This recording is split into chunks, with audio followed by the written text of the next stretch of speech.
அனைவருக்கும் வணக்கம். நம்மளோட காதுகளில் பார்த்தீங்கன்னா நிறையா பேர் வாட்ச் பண்ணியிருக்கீங்களான்னு தெரியல.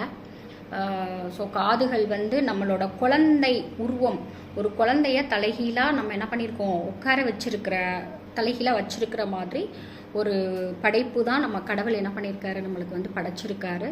ஸோ ஃபார் எக்ஸாம்பிள் பார்த்தீங்கன்னா எல்லாருக்குமே காது பிறந்த உடனே கொஞ்ச நாளில் ஆண்களாக இருக்கட்டும் பெண்களாக இருக்கட்டும் காது குத்துறாங்க.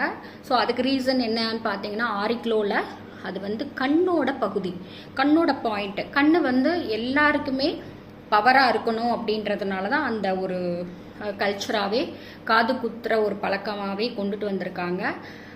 அதே மாதிரி நிறையா பேர் என்ன பண்ணலான்னா காதை நம்ம ஃபோட்டோஸ் எடுத்து பார்க்கும்போது காதோட நிறங்கள் ஒரு சில இடங்கள்ல மாறி இருக்கும். அதை நல்லா வாட்ச் பண்ணலாம். கழிவுகள் தேக்கம் இருந்துச்சுன்னா காதுகளில் ஒரு சில இடங்களில் பார்த்தீங்கன்னா பிளாக்கிஷாக இருக்கும், ஒரு சில இடங்களில் பார்த்தீங்கன்னா அந்த ரெட்டிஷாக ஒரு மாதிரி இருக்கும்.